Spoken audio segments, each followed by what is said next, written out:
여러분 축복합니다. 서로 우리 옆에 분 다시 한번 사랑합니다. 축복합니다. 반갑습니다. 잘 오셨습니다. 날씨는 추워졌는데 또 여러분들은 또 변함없이 오셨네요. 또 안 오던 분도 오셨고, 반갑습니다. 오늘 이사야서 강의 14번째 시간 바로 시작하도록 하겠습니다. 오늘은 44장부터 45장까지고요. 벌써 이사야서 강해가 3분의 2 지점까지 도달했네요. 원래 이사야서 강해 이렇게 준비하면서 잘 준비될까 좀 그런 생각을 가지고 했어요. 왜냐면은 이게 이사야서 어느 부분은 우리가 익숙하지만은 또 어느 부분은 굉장히 안 익숙한, 잘 알면서도 잘 읽지 않는 부분들. 선지서들이 대부분 그러거든요. 어느 특정한 부분만 우리가 좀 좋아하고 읽고 그러지 전체로 잘 몰라요. 그리고 솔직히 뭔 말 하는지 몰라요. 그래서 스토리가 있는 게 아니라 그냥 딱 그 말이 그 말 같고, 더군다나 이제 번역이 쉬운 번역이 아니라서 대부분 이제 개역 개정을 한 거는 더더욱 좀 난해성이 있습니다. 그래서 이걸 준비를 하면서 저도 이것을 풀어내는 것이 좀 고민스럽고, 또 듣는 여러분도 잘 들을까 또 약간의 걱정도 됐는데 3분의 2 지점까지 해 오면서 결론은 안 하는 것보다 훨씬 잘했다. 여러분들도 어느 정도 이렇게 좀 이해하죠. 지금 이사야서가 이런 거구나. 디테일하게 어떤 부분을 막히는 것 같고, 목사님도 설명을 잘못한 것 같기도 하고, 그렇게 느껴질 수도 있고 아닐 수도 있는데, 그래도 어느 정도 이사야서가 좀 감이 좀 잡히죠. 감 좀 보내주세요. 감을 감. 감의 시즌입니다. 그래서 여러분 감을 잘 잡으세요. 벌써 3분의 2점 왔고요. 오늘 이제 하고 다음 주 하면은 이제 이사야서의 거의 고비를 이제 쭉 넘기고, 그 다음부터는 좀 더 나을 것 같아요. 자, 이제 바로 이사야 44장 들어가겠습니다. 오늘은 서론 부분이 없고요.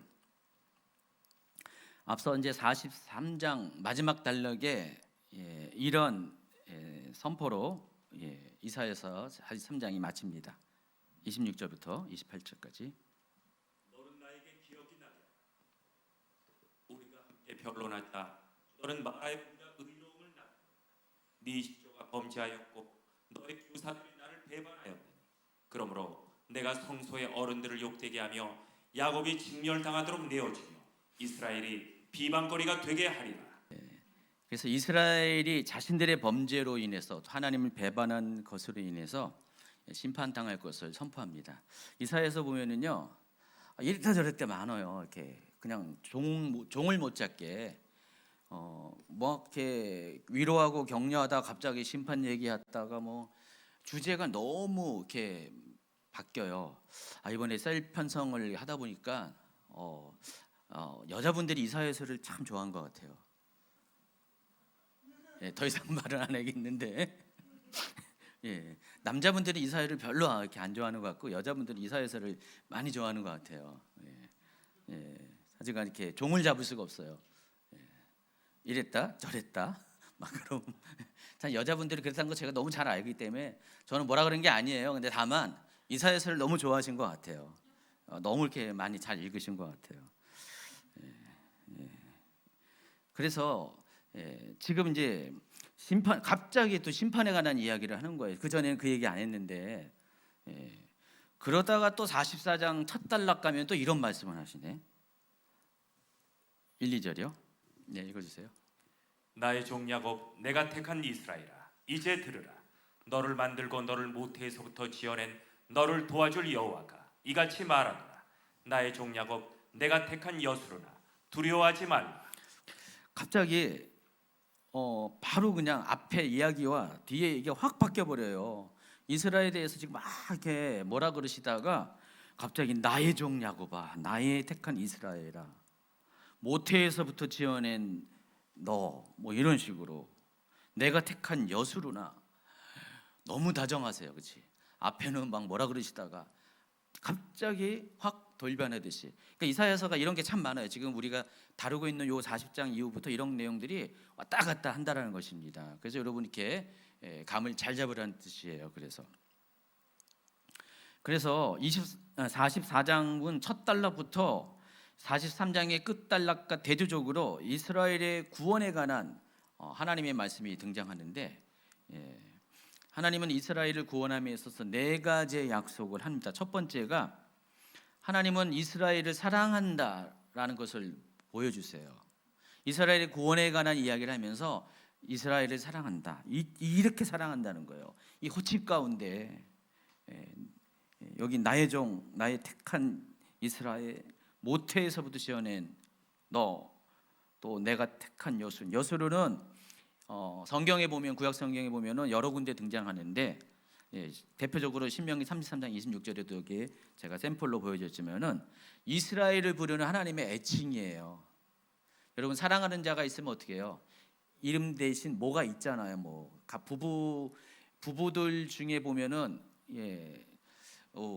이강석 장로님 여기 안 계시니까 얘기하는데, 이강석 장로님은 이경성 권사님을 보고 맨날 이쁘나 이쁘나 그래요. 이쁘시죠? 왜 갑자기 이렇게 대답이 이렇게 약해요? 애칭이에요, 애칭. 이쁘나 이쁘나 애칭입니다. 여러분도 혹시 여러분이 남편을 부를 때, 또 남편이 여러분 부를 때 그런 애칭이 있습니까? 있나 본데 저쪽에. 김은지 사님도 있군요. 애기예요? 남편이 김은 집사님을 애기라고 부르신대요. 그러니까 애기처럼 생겼네요. 저는 은이야 금이야 이렇게 잘 키웠는지, 아니면 김은이니까 그 이름 속에 은금이 다 있잖아요. 그래서 아마 애기야 그러나 보다. 그래서 그러니까 이스라엘을 부르는 애칭의 여수룬입니다. 성경에 보면은 어느 특정한 민족, 특정한 지역 뭐 이런 것을 부르는 하나님만의 애칭이 좀 있어요. 하나님이 여러분을 부를 때도 애칭이 있길 바랍니다. 애기야 말고 애칭이 분명히 있길 바랍니다. 그만큼 하나님은 이스라엘을 이렇게 사랑하고 계시다는 거예요. 몹시도 사랑하고 계시다는 것입니다. 호칭 가운데 이스라엘을 향한 하나님의 애정이 여기 다 묻어나 있다는 것입니다. 그리고 또 하나님은 뭘 약속했냐면은 성령을 부어 주시겠다고 약속을 하십니다. 시편 43편 이사야 44편 3절. 나는 목마른 자에게 물을 주며 마른 땅에 시내가 흐르게 하며 나의 영을 네 자손에게, 나의 복을 네 후손에게 부어 주리니. 근본적으로 이스라엘이 죄를 지을 수밖에 없는 것, 오늘날 성도들은 마찬가지입니다. 하나님 말씀으로 우리가 온전케 되지만은 하나님의 말씀은 완전하지만 우리는 그 하나님의 완전한 말씀을 따라가지 못할 때가 많이 있어요. 그것이 어떤 하나님 관계 안에서 말씀을 받지 못하면은 그게 율법이 되고요, 굴레가 돼가지고 껍데기만 남게 되고, 우리는 그냥 중심으로는 말씀을 안 지키고 마음껏 행할 때가 많이 있습니다. 그래서 우리가 본질적인 우리의 삶의 변화는, 영적인 부흥은 성령을 받을 때 가능합니다. 왜냐하면 성령을 받으면 성령이 내 안에 계시기 때문에 내 스스로 혼자 사는 것이 아니라 성령께서 내 삶을 하나님의 온전 가운데 인도하시기 때문에 그렇습니다. 그래서 하나님은 두 번째로 사랑하는 이스라엘에게 성령을 부을 것을 약속하십니다. 그리고 세 번째는 자손의 번성을 주실 것을 약속합니다. 4절. 그들이 풀 가운데에서 솟아나기를 시냇가의 버들같이 할 것이라. 풀에서 이제 이스라엘이 풀로 상징하는 어떤 만물을 가리키죠. 이 가운데에서 이제 솟아나게 되는데 마치 시냇가의 버들처럼 그렇게 솟아나게 된다. 여러분, 시냇가의 버들 보셨어요? 너무너무 잘 자라잖아요. 추렁추렁. 그냥 때가 되면은 이제 따뜻한 날씨가 되면 시냇가에 있는 버들은 그냥 팍팍팍팍 자라납니다. 잎사귀가 그냥 연해가지고. 그와 같이 자손의 번성을 주실 것이다라고 이야기하고요. 또 마지막으로 이스라엘로 불리는 특권을 주실 것이다 약속을 합니다. 5절입니다. 한 사람은 이르기를 나는 여호와께 속하였다 할 것이며 또 한 사람은 야곱의 이름으로 자기를 부를 것이며 또 다른 사람은 자기가 여호와께 속하였음을 그의 손으로 기록하고 이스라엘의 이름으로 존귀 여김을 받으리라. 야곱의 이름으로 이스라엘의 이름으로 존귀 여김을 받을 것이다. 그러니까 이스라엘이라는 이름 자체가 뭐예요? 하나님과 겨루어 싸워서 이긴 자라 그런 뜻이잖아요. 이건 아무나 가질 수 있는 이름이 아닌데 하나님께서 그 이스라엘 원래 이스라엘로 불리기 전에 야곱의 후손들에 대해서 원래는 야곱의 후손이잖아요. 야곱의 후손들에 대해서 이스라엘이라는 이름으로 불려져서 존귀 여기는 그런 사람이 되겠다, 그런 민족이 되겠다고 이렇게 약속을 하셨다는 것입니다. 그러니까 네 가지의 이렇게 구원받은 자에게 하나님이 약속을 주세요. 오늘날도 여러분 구원받으면은 하나님께서 이와 같은 동일한 약속을 여러분에게 주십니다. 하나님이 여러분을 정말 애정으로 사랑하시고 또 여러분에게 성령을 부으시고 여러분의 자손을 번성케 하시고 또 하나님의 성도라는 특권을 여러분에게 주신다는 것입니다. 과거의 이스라엘이 그렇게 했던 것처럼 하나님께서 여러분도 그렇게 하신다는 것입니다. 그런데 이와 같이 하나님이 이스라엘을 구원하신 이유, 또 여러분을 구원하신 이유는 이스라엘이 의로워서가 아니라 여러분이 의로워서가 아니라 하나님의 선택 때문이라는 것입니다. 하나님이 여러분을 지으셨기 때문에 그렇습니다. 2절에 보니까 너를 만들고 너를 모태에서부터 지어낸 너를 도와줄 여호와가 이같이 말하노라. 그러니까 하나님이 여러분을 지으셨기 때문에 여러분을 선택했기 때문에 여러분을 사랑할 수밖에 없고 또 여러분에게 이 네 가지의 특권을 주실 수밖에 없다는 것입니다. 앞서 43장에도요 44장 와 43장 초반부도 44장 초반부와 동일한 말씀이 나와요. 아까 제가 얘기했잖아요. 이 이사야서는 특히 40장 이하부터는 계속해서 이랬다 저랬다 하는 말씀이 계속 반복적으로 이렇게 나옵니다. 근데 43장 초반부에도요. 하나님께서 지금 방금 읽어드린 이와 같은 비슷한 이야기를 좀 하고 있어요. 43장 1절 2절을 한번 읽어보세요. 야곱아 너를 창조하신 여호와께서 지금 말씀하시느니라. 이스라엘아 너를 지으시니까 말씀하시느니라. 너는 두려워하지 말라. 내가 너를 구속하였고 내가 너를 지명하여 불렀나니 너는 내 것이라. 네가 물 가운데로 지날 때 내가 너와 함께할 것이라. 강을 건널 때 물이 너를 침몰하지 못할 것이며 네가 불 가운데로 지날 때 타지도 아니할 것이요 불꽃이 너를 사르지도 못하리니. 그러니까 43장 1, 2절을 잘 보면은 이것은 이스라엘의 도움이 되신 하나님의 구원에 대해 초점이 맞춰 있어요. 하나님의 보호하심에 대해서. 하나님이 이스라엘 사랑하시기 때문에 이와 같이 하나님께서 그들을 도울 것이다. 하나님이 그들을 보호하실 것이다. 그게 하나님의 사랑의 표현으로서 43장은 거기에 초점을 맞춰서 이야기하고 방금 읽어드린 44장 초반부는 이스라엘에게 복을 주시는 하나님의 은혜를 집중해서 설명을 하고 있습니다. 그래서 이스라엘은 하나님이 지으신 하나님의 소유이기 때문에 하나님의 구속을 받을 수밖에 없고 그 결과 어려운 상황 가운데 하나님 있는 그들을 하나님은 늘 도우시며 복을 주신다는 것입니다.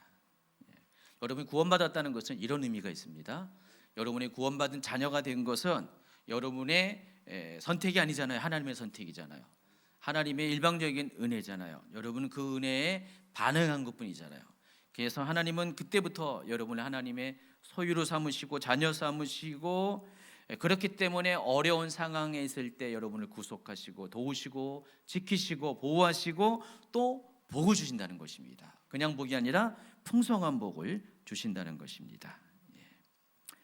베드로전서 2장 9절 10절에도 우리를 가리켜서 택하신 족속, 왕같은 제사정, 거룩한 나라, 그의 소유가 된 백성, 그리고 전에는 백성이 아니더니 이제는 하나님의 백성이고 전에는 궁유를 얻지 못하더니 이제는 궁유를 얻은 자라고 분명히 말씀을 하고 계십니다. 그래서 이 신약의 성도들에게는 이와 같은 특권이 있다는 사실을 아시기 바랍니다. 1절부터 5절까지는 이 부분에 대해서 이야기를 하고 있습니다. 그리고 44장의 두 번째 단락에서는요 이사야는 이곳에서 하나님의 유일성을 강조합니다. 그러면서 우상의 허구성과 우상 숭배의 어리석음에 대해서 고발을 합니다. 먼저 44장 6절부터 8절까지 한번 읽도록 하겠습니다. 이스라엘의 왕인 여호와 이스라엘의 구원자인 만군의 여호와가 이같이 말하노라. 나는 처음이요 나는 마지막이라. 나 외에 다른 신이 없느니라. 내가 영원한 백성을 세운 이후로 나처럼 외치며 알리며 나에게 설명할 자가 누구냐? 있거든 될 일과 장차 올 일을 그들에게 알릴지어다. 너희는 두려워하지 말며 겁내지 말라. 내가 예로부터 너희에게 듣게 하지 아니하였느냐? 알리지 아니하였느냐?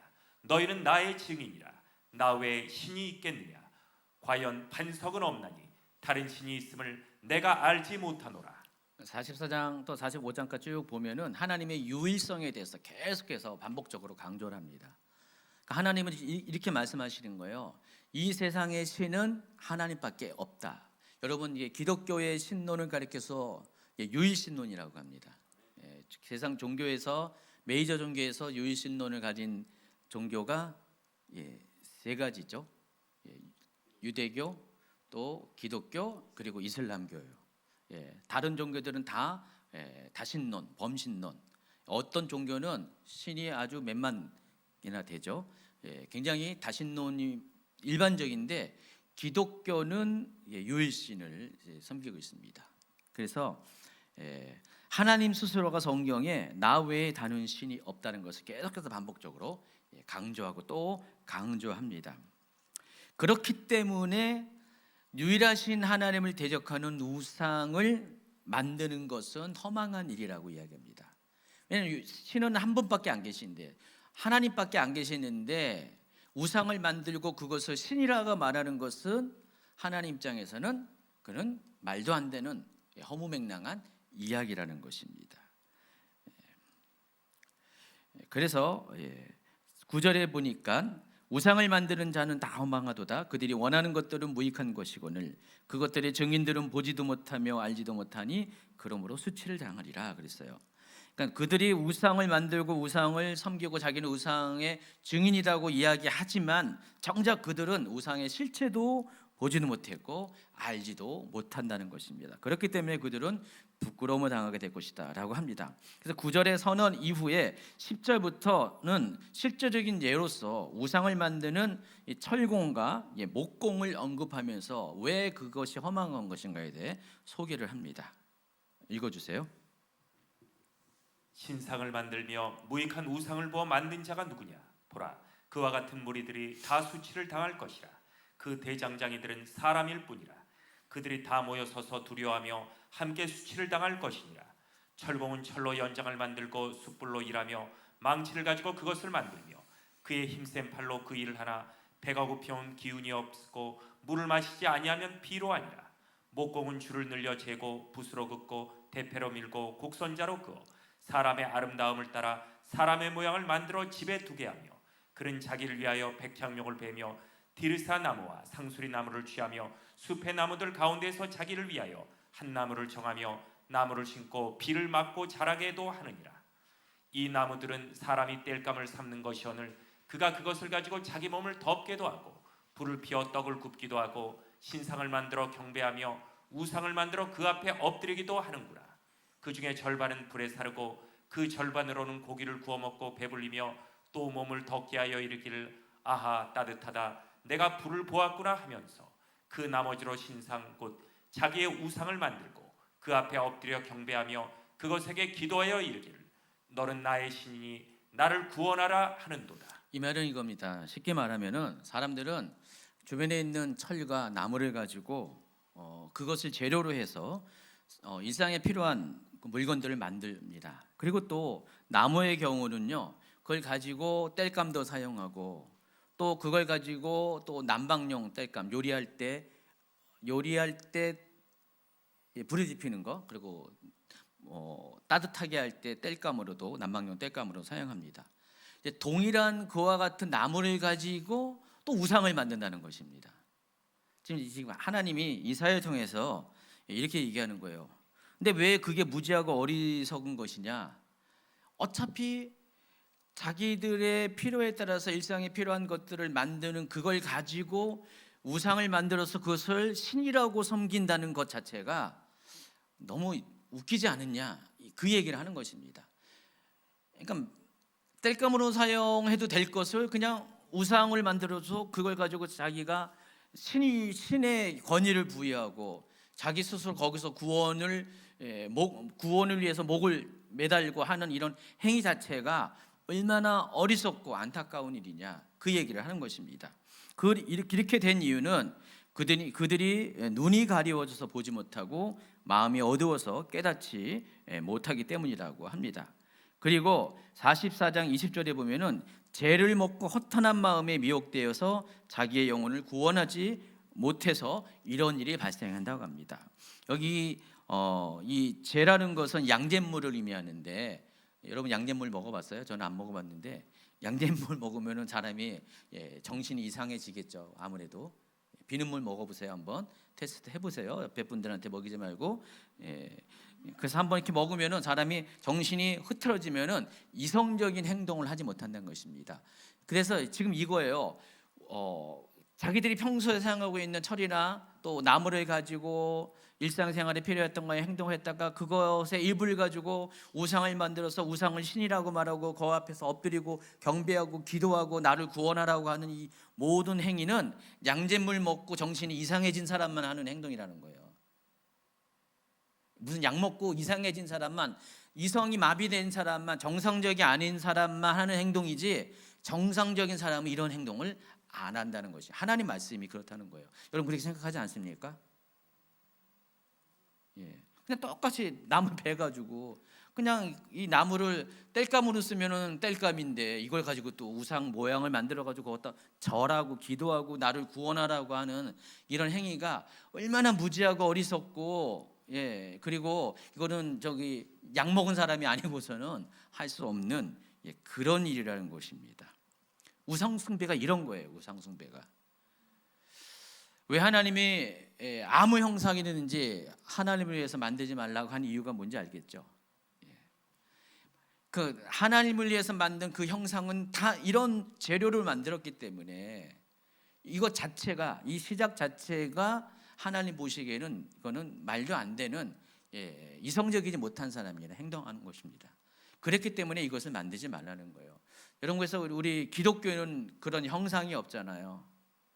유일하게 십자가 하나에 있는데 그 십자가도 그런 형상의 개념으로 안 하잖아요. 그래서 어떤 교회나 어떤 교파는요, 십자가도 우상 숭배다라고 아예 극단적으로 얘기하는 데도 있어요. 십자가를 걸지 말라고 일부러 그런 그런 교파도 있어요.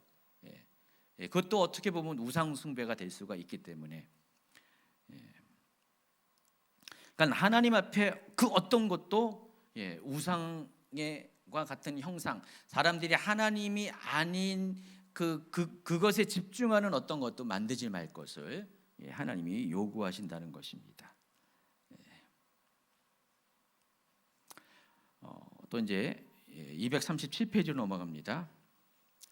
이사야는 이스라엘에 행한 어리석은 그 일을 기억할 것을 명령합니다.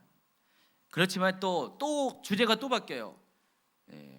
이사야서는 지금 달락달락마다 그냥 왔다 갔다 해가지고 감을 못 잡게 하는데, 갑자기 21절에 보면은 야곱아 이스라엘아 이를 기억하라. 너는 내 종이니라. 내가 너를 지었으니 너는 내 종이니라. 이스라엘아 너는 나에게 잊혀지지 아니하리라. 내가 내 허물을 빽빽한 구름같이 내 죄를 안개같이 없이 하였으니 너는 내게로 돌아오라. 내가 너를 구속하였음이니라. 우상 숭배의 문제점에 대해서 쭉 얘기하다가 갑자기 또 야곱아 이스라엘아 이를 기억하라. 너는 내 종이라 하면서 내가 너를 지었다. 이스라엘 너는 나에게 잊혀지지 아니할 것이다. 앞에 초반에 단락과 비슷한 마음을 가지고, 그런 감정을 가지고 또 이스라엘을 이야기합니다. 그리고 이스라엘의 죄를 빽빽한 구름과 안개가 사라지듯이 없게 하실 것이다 라고 약속을 하십니다. 그렇기 때문에 다시 하나님께서 돌아올 것을 권면합니다. 그리고 44장 23절은 그와 같은 일을 행하신 하나님을 찬송하라 이렇게 이야기를 합니다. 자, 그러면서 이제 44장 후반부에서는 고레스의 출현을 예고를 합니다. 앞서 41장에는 고레스라는 단어는 언급하지 않지만은 하나님께서 이렇게 말씀하셨어요. 동방에서 사람을 일깨울 것이다. 또 내가 한 사람을 일으켜 북방에서 오게 할 것이다.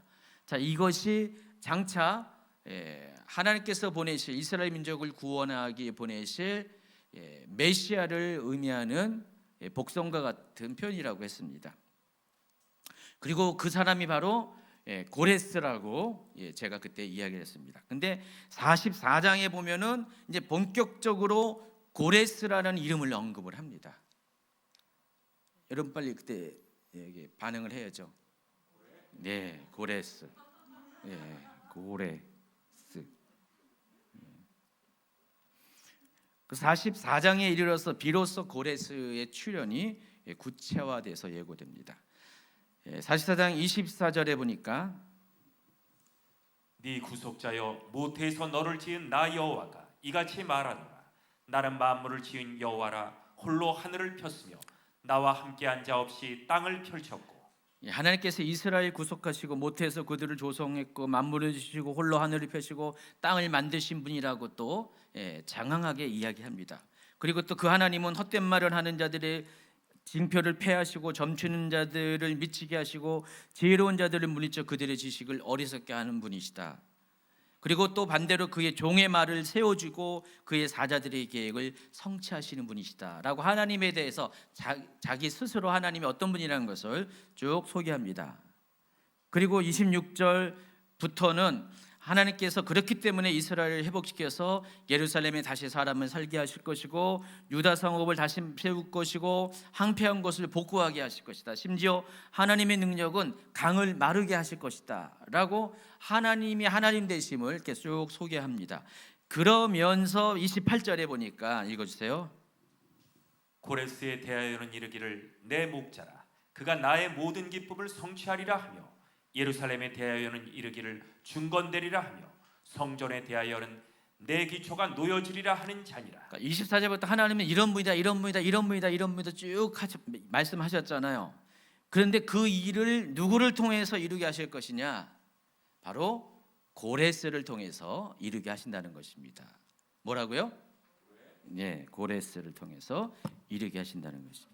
제가 이렇게 얘기하는 것은 첫 번째 졸음 방지, 두 번째 기억하게 하기 위해서 그렇게 하는 겁니다. 뭐라고요? 네, 그래요. 실제 역사 가운데 보면요, 이 고레스는요 바벨론 정복을 위해서 유프라테스 강의 본류는 아니지만 지류의 흐름을 바꿔서면서까지도 그런 이런 그 정복을 했습니다. 지금 아마도 이제 이것을 예언하는 이야기일 것이다. 27절이 그런 식의 또 해석하기도 합니다. 어쨌든 이와 같이 이사야는 역사를 주관하시는 하나님만이 유일하신 참 하나님인 것을 이야기하면서 결국 고레스의 출현을 통해서 지금까지 하신 모든 하나님의 이야기들이 사실임을 입증하게 될 것을 예고합니다. 그리고 이제 45장으로 넘어가요. 45장은 전반부와 후반부의 내용이 이렇게 구분되는데 전반부는 13절까지입니다. 고레스가 등장을 하고 고레스의 등장을 통해서 하나님은 하나님의 주권을 나타내십니다. 그리고 후반절에서는 이걸 토대로 만방을 구원하시면서 열방을 구원하신 것을 통해서 하나님의 사랑이 어떠한 것을 이야기합니다. 앞서 44장은 이스라엘, 유다를 중심으로 한 구원에 대해서 설명을 했는데 또 45장은 고레스의 등장을 통해서 하나님은 만민을 모든 이방인을 포함한 모든 인류를 만민을 구원할 것을 선포하십니다.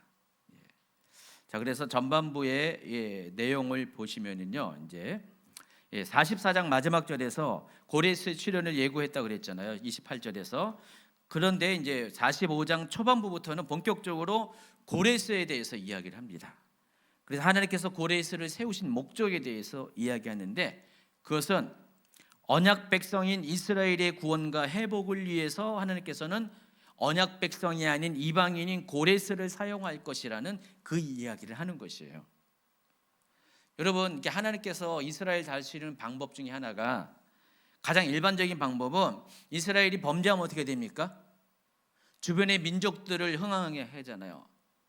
전에는 그냥 이스라엘의 권위에 밀려가지고 그냥 오히려 속국의 형태로 있던 민족들을 하나님께서 갑자기 국력을 이렇게 증대하게 해가지고 그들이 오히려 이스라엘을 이렇게 공격하고 압제하게 하잖아요. 또 주변에 또 강대국들을 동원해가지고요, 이스라엘을 정복하게 만들고, 고난 중에 그들이 하나님을 다시 찾게 되면 어떻게 됩니까? 그들이 하나님 앞에 다시 회개하고 돌았으면은 그때 비로소 이스라엘을 압제하던 민족들을 징치하시고 그들을 심판하시고 이스라엘을 구원하시는 게 하나님의 방식이잖아요. 일반적인 방식이잖아요. 지금까지 우리가 알고 있는 하나님의 방식인데, 근데 45장에 보면은요, 이 고레스의 경우는 기존의 하나님의 방식과 매우 다른 방식으로 하나님께서 일하신다는 것입니다. 지금까지 해왔던, 앞으로도 하실 것과는 전혀 다른 방식으로 고레스를 사용하신다는 것입니다. 고레스를 통해서 이방 민족을 일으켜서 오히려 이스라엘을 구원시키는 도구로 삼으신다는 거예요. 그래서 고레스에 대해서 오직 이스라엘 왕에게만 사용했던 특별한 명칭이 있어요. 호칭. 기름 부음 받은 자. 여러분, 기름 부음 받은 자는 누구를 의미한다고 그랬죠? 이스라엘의 왕에게 부어지는 관용적인 호칭입니다. 그래서 이스라엘 사람들은 기름 부은 자라는 말은 곧 우리의 왕이다라는 뜻이에요. 그러니까 오직 이스라엘의 왕들에게만 이 기름 부음 받은 자라는 호칭이 주어집니다. 그리고 이 기름 부음 받은 자로서 나중에 누가 오십니까? 메시아가 오잖아요. 다윗의 후손으로 기름 부음 받은 자, 다윗의 후손인 메시아가 똑같이 기름 부음 받는 자로서 이 땅에 장차 오실 것이다.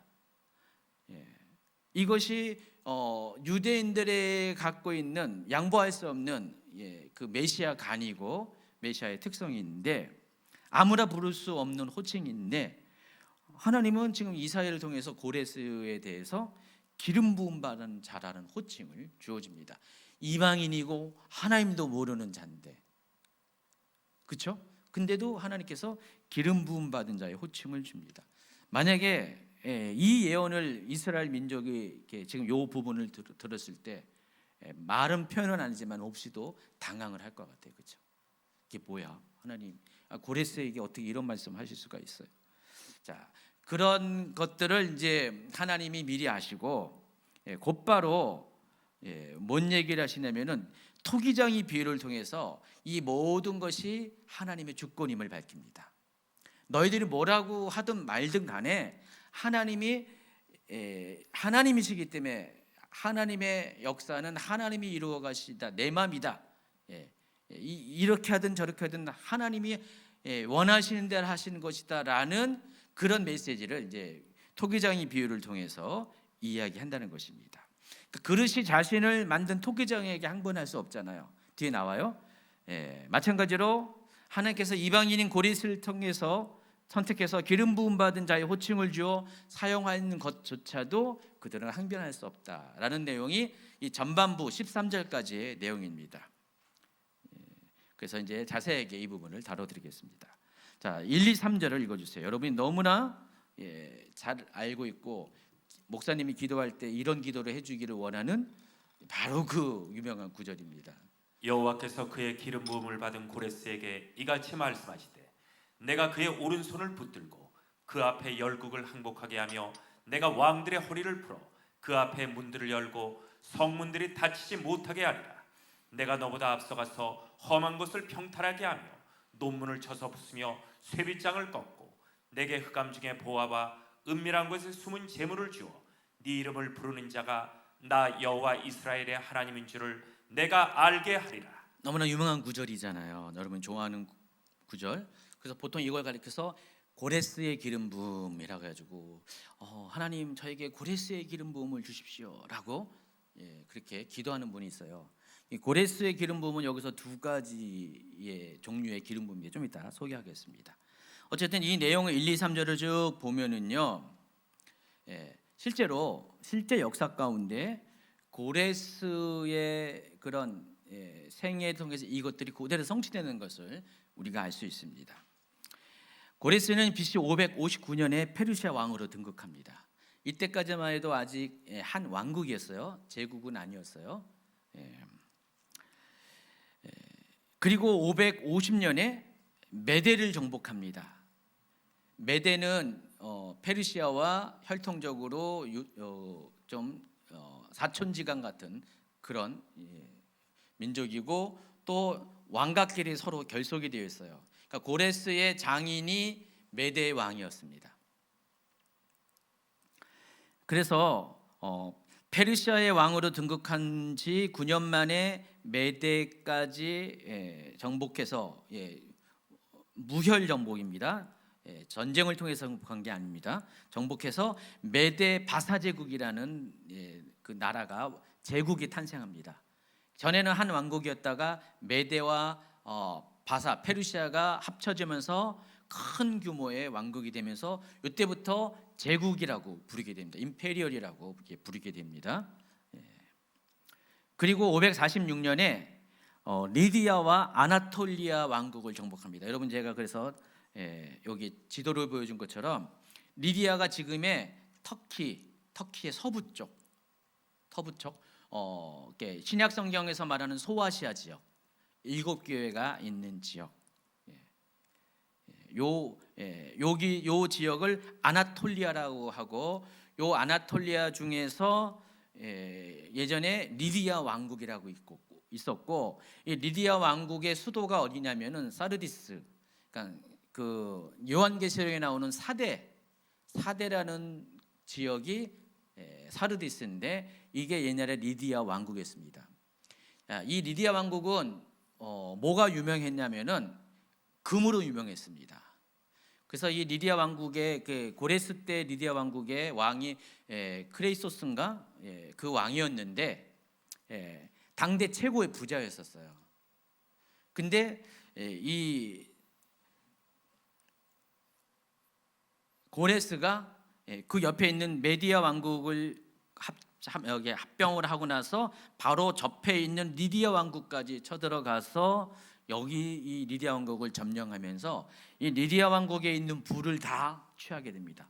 여러분 오늘날도 그랬겠죠. 근데 옛날 고대로 가면 갈수록 전쟁은 돈이 있어야 됩니다. 왜냐하면 군사를 이렇게 일으키려면은 군사들을 먹이고 입히고 월급 주는 돈이 없으면은 전쟁을 이길 수가 없어요. 지금은 이제 세금이나 국가 체제가 있어가지고 국력을 가지고 국가 재정 갖고 하는데 옛날에는 그 모든 것을 누가 책임지냐? 왕이 책임졌습니다. 그러니까 왕이 돈이 없으면은 전쟁을 할 수가 없어요. 근데 지금 고레스 왕은 이 리디아를 점령하면서 리디아에 있는 모든 그런 재물들을 다 취하게 됩니다. 그걸 바탕으로 바벨론을 정복하고 그래서 마침내 이집트를 제외한 근동 지역 전체를 아우르는 강력한 제국을 건설합니다. 그리고 고레스의 후손들은 유럽까지 진출하잖아요. 그리스까지 진출을 하게 됩니다. 자, 그와 같은 그런 페르시아의 또 고레스부터 시작하는 페르시아의 역사가 있는데 이것을 지금 이사야는 1, 2, 3절에서 예언을 한 거예요. 고레스가 등장하기 150년 전에 고레스라는 사람이 이렇게 등장하게 될 것인데 하나님께서 고레스에게 이렇게 말씀하신다 하면서 내 앞에 열국을 항복하게 할 것이다. 또 흑암 중에 보와 음물한 곳에 숨은 재물을 줄 것이다. 또 그걸 통해서 내 이름을 고레스의 이름을 부르는 자가 하나님이 여호와인 것을 여호와가 이스라엘 하나님인 것을 알게 할 것이다 라고 지금 이야기하는 것입니다. 그러니까 고레스에게 이렇게 세상을 정복하는 권세와 세상의 모든 재물을 취할 수 있는 이 두 가지를 주신 이유는 바로 하나님께서 이스라엘의 하나님인 것을 알게 하기 위해서 이와 같이 고레스를 축복하고 고레스를 사용하실 것이다. 그 예언을 하고 있다는 것입니다. 그래서 4절, 5절을 이렇게 읽어주시면 그것이 더 명확하게 나옵니다. 세 번역으로 읽어주세요. 내가 너를 지명하여 부른 것은 나의 종 야곱 내가 택한 이스라엘을 도우려라 함이었다. 네가 비록 나를 알지 못하였으나 내가 너에게 영예로운 이름을 준 까닭이 바로 여기에 있다. 나는 주다. 나밖에 다른 이가 없다. 나밖에 다른 신은 없다. 네가 비록 나를 알지 못하였으나 나는 너에게 필요한 능력을 주겠다. 여기 2인칭으로 나오는 너는 전부 다 고레스를 가리키는 겁니다. 고레스에 대한 예언은 1, 2, 3절로 끝나는 게 아니라 1, 2, 3절은 예언이었고 4절, 5절은 고레스에게 그와 같은 예언을 주신 이유에 대해서 설명하는데 내가 하나님께서 고레스를 지명하여 부른 이유는 나의 종 야곱 내가 택한 이스라엘을 도우려고 하니었다. 자, 아주 명확하게 그래서 하나님은 고레스에게 필요한 능력을 줄 것이다 라고 5절 후반부에 이야기를 하고 있습니다. 그래서 하나님은 이스라엘을 도우기 위해서 고레스를 일으켰다는 거예요. 그리고 고레스가 그 일을 할 수 있도록 능력을 주시고자 대적들을 물리치게 하시고 또 숨겨진 보물들을 재물들을 고레스가 취하도록 만드셨다는 것입니다. 근데 그것으로 끝나는 것이 아니에요. 궁극적으로는 그로 인해서 하나님만이 정말로 진짜 신인 것을 나타내고자 이와 같은 일을 행하셨다는 것이 6절, 7절, 8절에 나와 있어요. 이것도 세 번역으로 읽어주세요. 그렇게 해서 해가 뜨는 곳에서나 해가 지는 곳에서나 나밖에 다른 신이 없음을 사람들이 알게 하겠다. 나는 주다. 나밖에는 다른 이가 없다. 나는 빛도 만들고 어둠도 창조하며 평안도 주고 재앙도 일으킨다. 나 주가 이 모든 일을 한다. 너 하늘아 위에서부터 의를 내리되 비처럼 쏟아지게 하여라. 너 창공아 의를 부어 내려라. 땅아 너는 열려서 구원이 쌍나게 하고 공의가 움돋게 하여라. 나 주가 이 모든 것을 창조하였다. 계속해서 하나님의 유일성, 하나님만이 오로지 참 하나님인 것을 이야기하면서 결국은 이 고레스를 세우고 고레스를 통해서 이스라엘을 회복하게 하는 이 모든 것들이 바로 하나님의 하나님 되심을 궁극적으로 세상 사람들로 하여금 확실하게 나타나게 하기 위해서 하나님은 이와 같은 일을 행하신다는 것입니다. 그래서 언약 백성도 아닌 이방인 고레스를 선택하여 사용하실 것을 무려 150년 전에 하나님은 예언을 통해서 선포하십니다. 이어서 이사야는 토기장이 비유를 통해서 하나님의 주권에 대해서 이야기합니다. 토기장이가 자신의 권한으로 원하는 것을 만드는 것처럼 하나님은 자신의 주권으로 자신의 일을 행하시기 때문에 어느 누구도 이것에 대해서 창조주이신 조물주이신 하나님과 다툴 수 없음을 밝힙니다. 그래서 9절부터 13절까지도 읽어주세요. 질그릇 조각 중 한 조각 같은 자가 자기를 지으신 이와 더불어 다툴진대 화 있을진저 지르기 토기장이에게 너는 무엇을 만드느냐 또 네가 만든 것이 그는 손이 없다 말할 수 있겠느냐 아버지에게는 무엇을 낳았소 하고 묻고 어머니에게는 무엇을 낳으려고 해산의 수고를 하였소 하고 묻는 자는 화 있을진저 이스라엘의 거룩하시니 곧 이스라엘을 지으신 여호와께서 이같이 이르시되 너희가 장래일을 내게 물으며 또 내 아들들과 내 손으로 한 일에 관하여 내게 명령하려느냐 내가 땅을 만들고 그 위에 사람을 창조하였으며 내가 내 손으로 하늘을 펴고 하늘의 모든 군대에게 명령하였노라 내가 공의로 그를 일으킨지라 그의 모든 길을 곧게 하리니 그가 나의 성읍을 건축할 것이며 사로잡힌 내 백성을 갑이나 가품이 없이 놓이리라 만군의 여호와의 말이니라 하셨느니라. 13절을 보면은 내가 공의로 고레스를 일으켰다 그랬어요.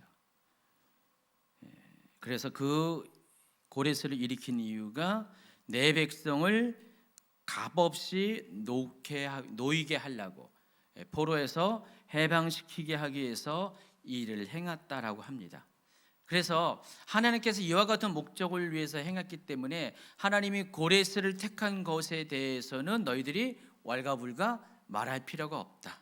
심지어 고레스를 기름 받은 자라고 말한 것에 대해서 하나님 그럴 수가 있습니까? 어떻게 이방인 고레스를 그렇게 할 수가 있습니까? 라고 말할 이유가 없다라고 합니다. 그래서 이제 13절까지는 그 고레스를 통해서 하나님이 이스라엘을 구원하시고 결국은 그 궁극적으로 하나님의 하나님 되심을 사람들로 하여금 인정하게 하기 위한 모든 역사를 일으키는 것이 하나님의 주권임을 이야기하고요. 후반부에서는요, 초점이 다시 이스라엘로 향해집니다. 그래서 14절부터 17절까지는 하나님께서 이스라엘로 하여금 이방인들이 이스라엘을 따르게 될 것을 예언을 합니다. 이 내용은 이제 쭉 한번 읽어 보시고요. 근데 그런데 이와 같은 예언이 이스라엘 역사 가운데 성취됐냐? 그렇지가 않았다는 것입니다. 여러분, 여기 언급한 애굽, 구스, 스바 다 전부 다 북아프리카의 나라들이고, 지금은 좀 별볼이 없지만 그때만 해도 굉장히 또 강력한 군사력을 가진 그런 왕국들이었습니다. 자, 그 왕국들이 이스라엘, 여기서 너라고 표현한 인칭은 이스라엘이에요. 이스라엘에게 건너와서 이스라엘에게 속할 것이고 이스라엘을 따를 것이고 이스라엘에게 굴복하고 그렇게 한다라는 것입니다. 그런데 이때 이후로 이 나라들이 이스라엘에게 그렇게 굴복하진 않았어요.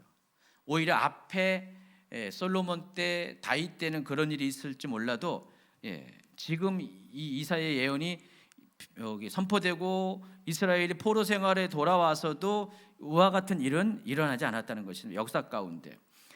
그래서 자, 이것이 의미하는 것이 이스라엘 역사라기보다도 바로 종말론적으로 하나님께서 그와 같은 일이 있을 것이다 라는 것을 이야기하고 있다는 것을 알 수가 있습니다. 특히 17절 보면은요, 종말론적인 단어들이 등장해요. 이스라엘은 여호와의 구원을 받아 영원한 구원을 얻을 것이다. 너희가 영원히 부끄러움을 당하거나 욕을 받지 않을 것이다. 영원한 구원이 의미하는 것은 바로 최종적인 구원을 의미합니다. 그러니까 이스라엘이 더 이상 번복돼서 다시 죄를 지고 징계를 받을 것이 아니라 최종적으로 구원을 받게 될 것인데, 그때가 언제입니까? 종말이 마지막 때가 될 때 그와 같은 일이 있게 됐다는 것입니다. 바로 이와 같은 종말론적인 구원이 임하게 되면 그때 가서는 이방인의 계종이 따를 것이고, 이스라엘 역사 가운데는 없는데 그때가 되면 이방인의 계종이 따를 것이고, 예수 그리스도의 재림의 때 그 흐름이 완성이 될 것이라는 것입니다. 제가 뭔 말하는지 이해하시겠어요? 지금 제가 이제 늘 얘기하지만 이사야는 갑자기 현재에 대한 이야기를 해요. 그리고 좀 장차 도래할 미래에 대한 이야기를 예언을 해요. 근데 알고 보면은 이사야 예언은 메시아에 대한 예언이고, 또 메시아에 대한 예언은 또 궁극적으로 마지막 때에 대한 예언. 계속해서 이게 널뛰기식으로 이렇게 어느 순간순간에 보면은 그런 식으로 의미가 확장이 되는데, 지금 이 부분이 그렇다는 것입니다.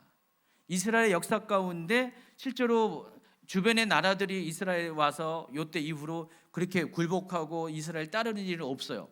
그런데 마지막 때가 되면은, 이스라엘이 영원한 구원을 받을 때가 되면은, 다시 말해서 이스라엘이 그러니까 우리가 이제 알고 있는 이스라엘은 뭐 육적 이스라엘, 영적 이스라엘이 있잖아요. 그래서 어떤 분들은 육적 이스라엘의 시대는 다 끝났고 이제 영적 이스라엘인 크리스찬의 시대로 대체됐다가 대체 신학도 주장을 하는 거잖아요. 근데 여기에 이사야의 관점은 그런 관점이 아니라 똑같이 육적인 이스라엘이에요. 근데 육적인 이스라엘이 그 현실 역사 가운데는 이러한 대접을 받지 못했지만은, 이들이 나중에 또 이방인과 더불어서 또 예수님께로 돌아와 가지고 한 세 사람을 이뤄서 하나님 나라를 들어가게 되잖아요. 바로 그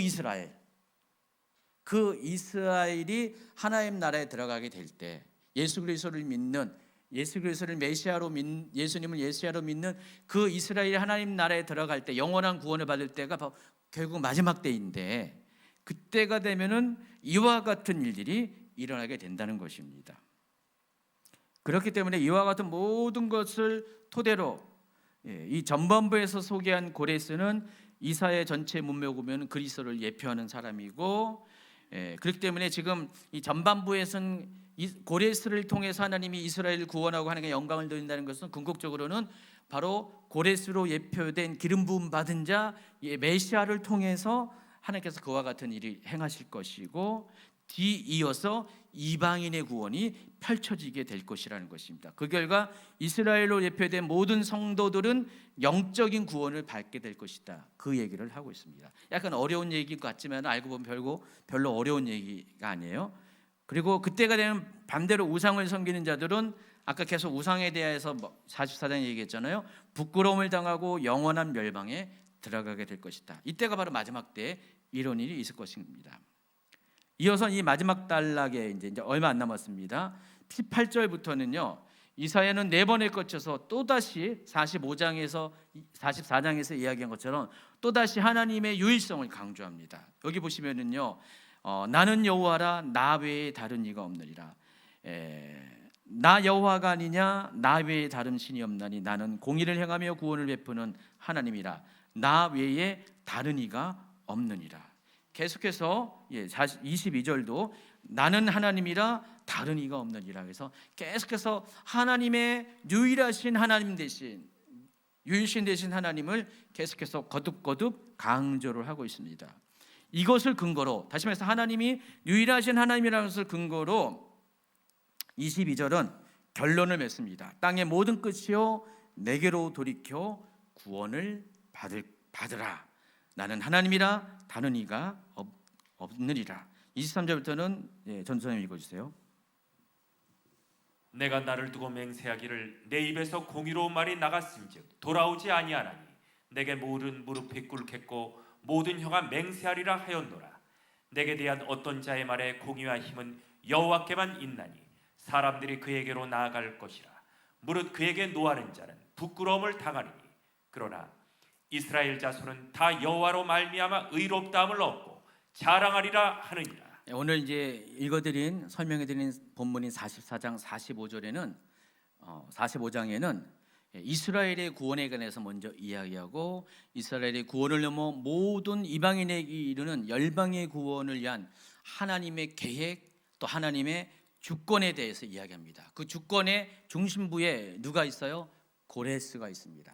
하나님은 이 일을 위해서 이스라엘을 구원하기 위해서 고레스를 택했고 결국은 고레스를 택한 것은 이스라엘 구원뿐만 아니라 열방의 구원까지 이르게 하시고 그 열방의 구원은 마지막 때에 메시아를 통한 열방의 구원이 이르게 될 것이다 라고 그 이야기를 하고 있습니다. 44장 45장은 그렇게 이어지고 또 연결이 된다는 것입니다.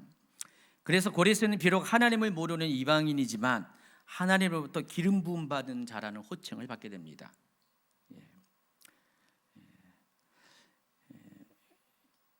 다시 말하지만 하나님은 단지 고레스를 통해서 이스라엘을 해방시킨 것만 계획한 것이 아니라 장차 오실 그리스도를 예표하는 자로 고레스를 선택해서 열방을 구원하시기 위해서 이방인에게는 절대로 주어질 수 없는 호칭인 기름 부음 받은 자라는 호칭을 받게 했다는 것입니다.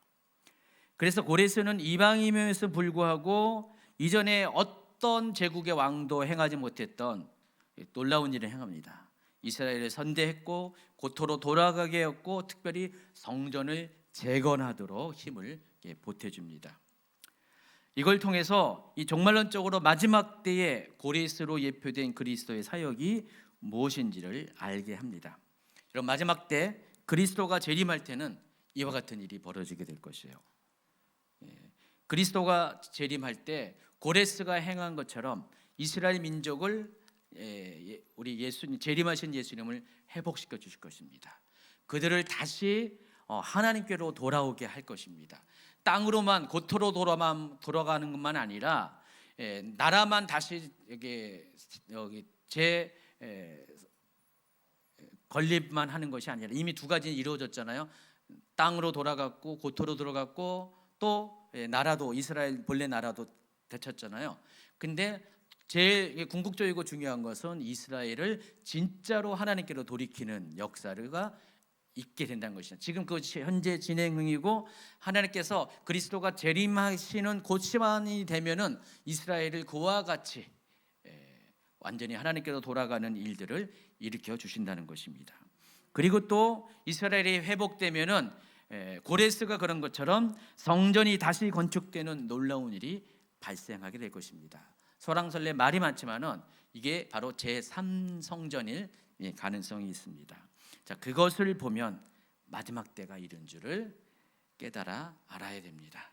자, 그러면 지금 이 이사야 44장 45절은 결과적으로 결론은 마지막 때에 대한 메시지라는 것을 우리가 알 수 있고요. 하나님의 계획은 이스라엘의 구원으로 그치는 것이 아니라 바로 마지막 때에 이스라엘 포함한 모든 민족의 구원이 하나님의 계획이고, 하나님의 이 일을 위해서 고레스를 하나님의 주권으로 택하셨고, 그리고 고레스를 상징하는 것은 바로 메시아 예수 그리스도를 상징한다는 것을 알 수가 있습니다.